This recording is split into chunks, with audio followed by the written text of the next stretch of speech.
திடீர்னு ஒரு 4-5 பேர் ஓடி வந்தாங்க. கிணறு நோண்டிட்டு இருக்கும்போது உள்ளே வந்து 4-5 பேர் உள்ளே மாட்டிட்டாங்க. 20 அடி உயரத்துலேருந்து மண்ணெல்லாம் சரிஞ்சு அவங்கள மூடிடுச்சு. உள்ளே இருக்காங்க, அவங்கள உயிரோடு தான் இருப்பாங்க. அரை மணி நேரம் தான் ஆகுது, காப்பாற்றணும் ஜனங்க சொல்கிறாங்க.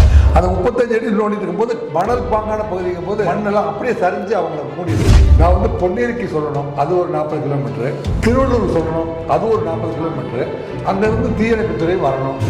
யாரையுமே எதிர்பார்க்காம இருக்கிற ஆளை எடுத்துட்டு நேராக வந்து சம்பாதிச்சு பொக்லைட் இருக்கிற பக்கெட்டை வச்சு நோண்டும் போது தலையோட பிடிச்சிட்டு இருந்துச்சு. இல்லை அவங்க உயிரோட மீட்கணுமே அப்படிங்கிற. ஆனால் சீக்கிரம் ஏன்னா மண்ணுக்குள்ள அப்புறம் நாங்கள் நோண்டி இருக்கும்போது ஒருத்தருடைய முகம் தெரிஞ்சோடனே அடுத்தவங்க முகம் அப்படியே விடும்.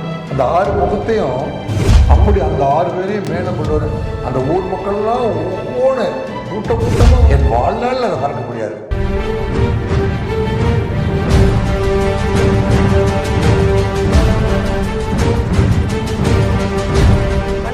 உங்களுக்கு பேங்க்கில் வேலை செய்ய கனவு இருக்கா? உங்களோட கிராஜுவேஷன் 50% மேல இருக்கா? உங்களுடைய வயசு 26க்கு மிகாமல் இருக்கா? உங்களோட கனவை நினைவாக்க IPB சென்னையில ஜாயின் பண்ணுங்க. பிரைவேட் பேங்க்ஸ்ல வேலையில சேருங்க.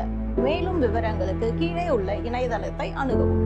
படத்துலலாம் நிறைய ஹீரோக்கள் நிறைய சாகசங்கள்லாம் செய்வாங்க. ஆக்ஷன் ஹீரோலாம் நிறைய பேரை பார்த்துருக்கோம். நம்ம இந்த நிகழ்ச்சியை வந்து இந்த ரியல் ஹீரோஸ், இந்த ஃபர்கட்டன் ஹீரோஸை பற்றி தான் நிறைய பேசுவோம். ஆக்சுவலாக இப்போ உங்கள் வாழ்க்கையில் நடந்த ஒரு சுவாரஸ்யமான விஷயங்கள் எதனா, அந்த போலீஸ் அதிகாரியாக இருக்கும்போது சுவாரஸ்யமாக நடந்த விஷயங்கள் எதனா ஒன்று பகிருங்க சார் எங்க கூட.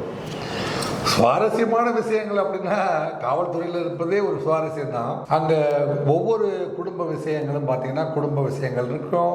ஸ்கூல் பசங்க மேலே பள்ளி சம்மந்தமானது, கல்லூரி சம்மந்தமானது, இல்லைங்க தாசில்தார்கிட்ட சர்டிஃபிகேட் வாங்கல சம்மந்தமானது, இப்படி பல்வேறு இருக்கும். அதில் இப்போ இன்றைக்கி எனக்கு நினைக்கு வர்றது ஒன்று மட்டும், நான் வந்து பெரியபாளையம் இங்கே நம்ம சென்னையிலேருந்து ஒரு 40 கிலோமீட்டரில் பெரியபாளையம் அம்மன் கோயில்னு இருக்குது பார்த்தீங்களா. அந்த கோயில் அம்மன் பேர் வந்து பவானி அம்மன் கோயில். சுமார் 1 கிலோமீட்டர் பக்கத்தில் அது வந்து அந்த ஆரணி ஆற்றுக்கரை, மணல் பாங்கான பகுதி. அங்கே ஒரு கிணறு வெட்டிட்டு இருக்காங்க. நான் காவல் நிலையத்தில் உட்காந்து வழக்குகளை எல்லாம் வந்து குறிப்பெடுத்துட்டு இருந்தேன். அப்போ எடுத்துகிட்டு இருக்கிற பொழுது திடீர்னு ஒரு 4-5 பேர் ஓடி வந்தாங்க. ஐயா என்னம்பா? இல்லைங்க, கிணறு நோண்டிட்டு இருக்கும்போது உள்ளே வந்து 4-5 பேர் உள்ளே மாட்டிட்டாங்க. 20 அடி உயரத்துலேருந்து மண்ணெல்லாம் சரிஞ்சு அவங்கள மூடிடுச்சு. அப்போ காவல் நிலையத்தில் பார்த்தா ஒரு 2-3 காவலர்கள் தான் இருக்காங்க. இல்லைங்க, என்ன பண்ணுறது? அதாவது இப்போ வந்து தீயணைப்புத்துறைக்கு சொல்லணும் அப்படின்னா நான் வந்து பொன்னேரிக்கு சொல்லணும், அது ஒரு 40 கிலோமீட்டரு. திருவள்ளூர் சொல்லணும், அது ஒரு 40 கிலோமீட்டரு. அங்கேருந்து தீயணைப்புத்துறை வரணும். அவங்க தீயணைப்புத்துறை மென்னெல்லாம் எடுத்து போட்டுட்டு எப்போ வந்து சேருவார்களோ. இருப்பினும் வந்து நம்ம எப்பவுமே சம்பவ இடத்துக்கு உடனடியாக போயிடுவேன். நான் வந்து ஆபத்தான சூழ்நிலை அப்படிங்கிற போது நான் யாரையுமே எதிர்பார்க்காம இருக்கிற ஆளை எடுத்துட்டு நேராக வந்து சம்பவ இடத்துக்கு போயிடுவேன். அப்போ என் பைக்கில் ஒருத்தர் உட்கார வச்சுட்டு பின்னாடி இருக்கிற கான்ஸ்டபிள்லாம் கலெக்ட் பண்ணிவிட்டு அங்கே வந்துடுங்க அப்படின்ட்டு வேகமாக போகும்போது பார்த்தீங்கன்னா ஆரணி ஆற்று கரையிலேயே அந்த கிணறு நோண்டியிருக்காங்க. ஒரு 40 அடி நோண்டியிருக்காங்க, ஒரு 35 அடி பக்கம் நோண்டியிருக்காங்க. அந்த 35 அடி நோண்டிட்டு இருக்கும்போது மணல் பாங்கான பகுதிக்கும் போது சைடில் இருக்கிற மண்ணெல்லாம் அப்படியே சரிஞ்சு அவங்கள மூடிடுச்சு. மூடும்போது என்ன செஞ்சுருக்காங்க, மூடிட்டாங்க. உள்ளே இருக்காங்க, அவங்கள உயிரோடு தான் இருப்பாங்க. அரை மணி நேரம் தான் ஆகுது, காப்பாற்றணும் ஜனங்க சொல்கிறாங்க. அப்போ எந்த கரை இடிந்து விழுந்திருக்கிறதோ அங்கே நின்றுட்டு அதன் வழியாக ஈஸியாக மண்ணை வந்து வெளியில் தள்ளுவதற்கான ஒரு ரூட் இருந்துச்சு.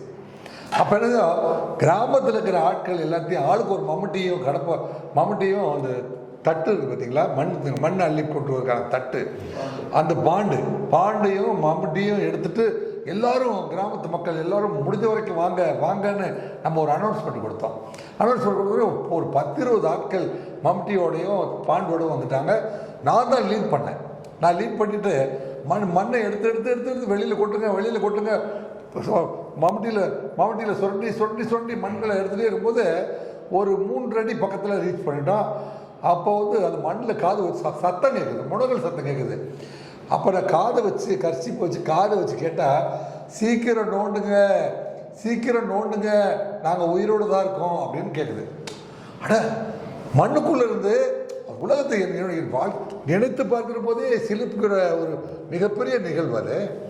சீக்கிரம் நோண்டுங்க நாங்கள் உயிரோடு தான் இருக்கோம், சீக்கிரம் நோண்டுங்க அப்படின்னு சொல்கிறாங்க.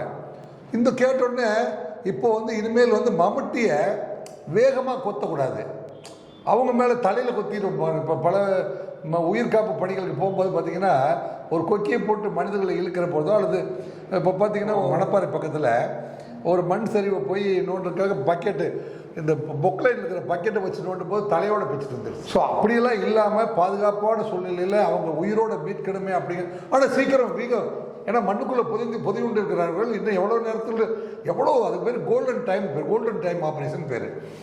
வேகமாக வந்து அந்த நானும் வந்து ஒரு பாண்டு எடுத்துகிட்டு மண்ணெல்லாம் அள்ளி போடுறேன், என்னுடைய கான்ஸ்டபிள் அள்ளி போடுறாங்க, பொதுமக்கள் அள்ளி போடுறாங்க, சுற்றிலையும் அள்ளி போட்டுகிட்டே இருக்கும்போது அவர்கள் என்ன செஞ்சுருக்காங்கன்னா அந்த 6 பேரும் உள்ளே நின்றவங்க ஒருவரோட ஒரு கைவழி வச்சுட்டு மூச்சு காற்று போகிற மாதிரி கவர் பண்ணிட்டு இப்படி நின்று ஒருத்தர் கட்டி பிடிச்சி இப்படி நிற்கிறாங்க. அப்புறம் நாங்கள் நோண்டி இருக்கும்போது ஒருத்தருடைய முகம் தெரிஞ்சோடனே அடுத்தவங்க முகம் அப்படியே விடுறோம். அந்த 6 முகத்தையும் ஒருத்தருக்கும் மயக்கம் வரல, கொஞ்சம் டயர்டாக இருந்தாங்க. உயிரோடு 6 பேரையும் கொண்டு வந்து ஒவ்வொருத்தரையாக கரை சேர்க்கும் போது அடைந்த ஆனந்தம் இருக்குது பாருங்க. உலகத்தில் வந்து எனக்கே பிறந்த ஒரு மகனை புதுமையாக பார்த்தா எப்படி மகிழ்ச்சி இருக்குமோ அப்படி அந்த 6 பேரையும் மேலே கொண்டு வர அந்த ஊர் மக்கள்லாம் ஓஹோன்னு கூட்டமாக வந்து பாராட்டினாங்க. வாழ்க்கையில் எந்த பணி செஞ்சாலும் இவ்வளோ பேர் வந்து ஒரே நேரத்தில் எப்படி சார் உங்களுக்கு துணிச்சல் வந்துச்சு, எப்படி சார் இப்படி ஐடியா வந்துச்சு, அவங்க மேலே வந்து எந்த விதமான அடிபடாமல் அவசரமாக இந்த ஊர் பொதுமக்களுடைய உதவியோடவே இவங்க 6 பேரையும் மீட்டெடுத்துட்டீங்களே அப்படின்னு அந்த மக்கள்லாம் பாராட்டு பார்த்தீங்களா, என் வாழ்நாளில் அதை மறக்க முடியாது. இது வந்து உங்களுக்காக காவல்துறையில் செஞ்ச மிகப்பெரிய உயிர்காப்பு பணி. இதற்காக நான் எந்த ரிவார்டையும் நான் எதிர்பார்க்கல. இறைவா எனக்கு கொடுத்த இந்த வாய்ப்பில் இந்த 6 உயிர்களை காப்பாற்றி கொண்டேன். இதுக்கு இந்த வாய்ப்புக்கு நன்றி தான் நான் வந்து கடவுளுக்கு சொல்லியிருக்கேன். அதுக்காக எந்த ரிவார்டும் இந்த அரசாங்கம் எனக்கு கொடுக்கல, நான் எதிர்பார்க்கவும் இல்லை. ஆனால் அந்த வாய்ப்பை நம்ம வாழ்நாளில் ஒரு கிடைத்திற்கரிய ஒரு அரும்பணியை ஆட்டியிருக்கிறோம் என்கின்ற மன திருப்தி இருக்கு இல்லையா, அது 1000 ரிவார்டுகளுக்கு சமமாக நான் கருதுகிறேன். உங்களுக்காக இன்றைய தினம் நான் அளித்த இந்த சிறப்பு காவல் நிலையத்தில் நடந்த ஒரு சிறப்பு செய்தி. நீங்கள் தான் ரியலி ஃபர்காட்டன் ஹீரோ சார். ஆக்சுவலாக எங்களோட தலைப்பு வந்து ஃபர்காட்டன் ஹீரோ தலைப்பில் ஒரு ஃபர்காட்டன் ஹீரோவை பற்றி பேசுவோம். Really you are hero sir. Thanks sir. Thank you very much.